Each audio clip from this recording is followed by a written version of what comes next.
انسان کی تخلیق کا مقصد صرف اس دنیا میں اللہ تعالیٰ کی عبادت نہیں ہے۔ اللہ تعالیٰ نے انسان کو اس دنیا میں اپنی صرف عبادت کے لیے نہیں بھیجا تھا۔ انسان کا ایک اور مقصد ہے، ایک اور کام کے لیے اس کو پیدا کیا گیا تھا۔ السلام علیکم، میں ہوں وردہ۔ کیسے ہیں آپ سب؟ آئی ہوپ آپ سب بہت اچھے ہوں گے، میں بھی بہت اچھی ہوں۔ آج کی ہماری حدیث ہے حدیث نمبر 8۔ لیکن حدیث کو سٹارٹ کرنے سے پہلے میں آپ کو کچھ باتیں بتانا چاہوں گی حدیث کے بارے میں، کیونکہ یہ بہت ہی امپورٹنٹ ٹاپک ہے۔ آج کے حدیث کا ٹاپک ارکان اسلام ہے۔ It's a very very important topic. دیکھیں، اللہ تعالیٰ نے انسان کی تخلیق، اللہ تعالیٰ نے انسان کو پیدا صرف اپنی عبادت کے لیے نہیں کیا، کیونکہ عبادت تو اللہ تعالیٰ کی فرشتے بھی کرتے ہیں۔ لا تعداد فرشتے اللہ تعالیٰ کی بے شمار عبادت کرتے ہیں، بہت زیادہ عبادت کرتے ہیں، دن رات اللہ تعالیٰ کی عبادت کرتے ہیں، اللہ تعالیٰ کی تسبیح بیان کرتے ہیں دن رات۔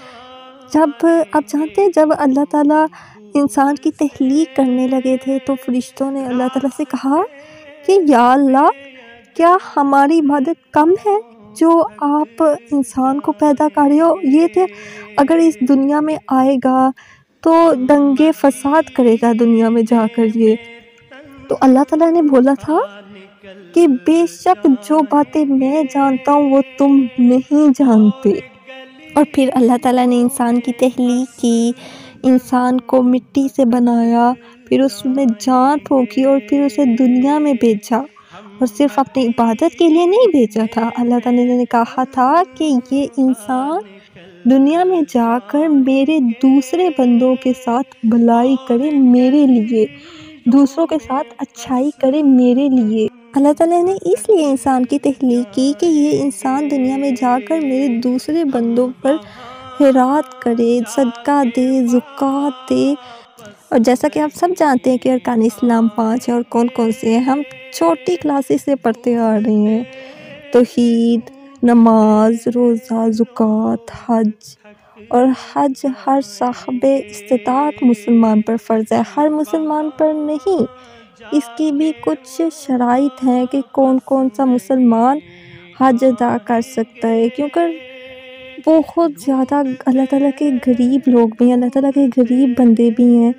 اللہ تعالیٰ نے ان کے آگے سے ان کو بتایا ہے کہ تمہارا حج کس کس طرح سے بھی ہو سکتا ہے۔ اللہ تعالیٰ نے ہر چیز کا طریقہ بتایا ہے، ہر چیز۔ چلیں اب وقت کو نہ ضائع کرتے ہوئے ہم اپنی آج کی حدیث کی طرف آتے ہیں۔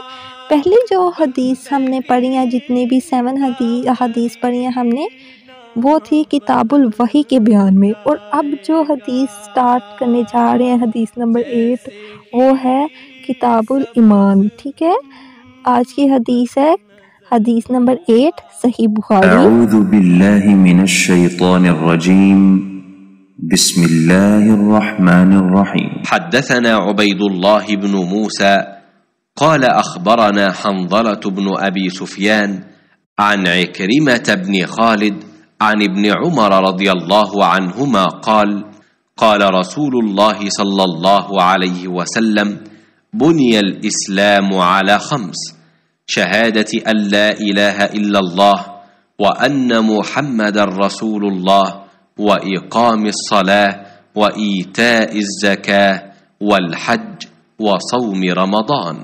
رسول اللہ صلی اللہ علیہ وسلم نے فرمایا، اسلام کی بنیاد 5 چیزوں پر قائم کی گئی ہے۔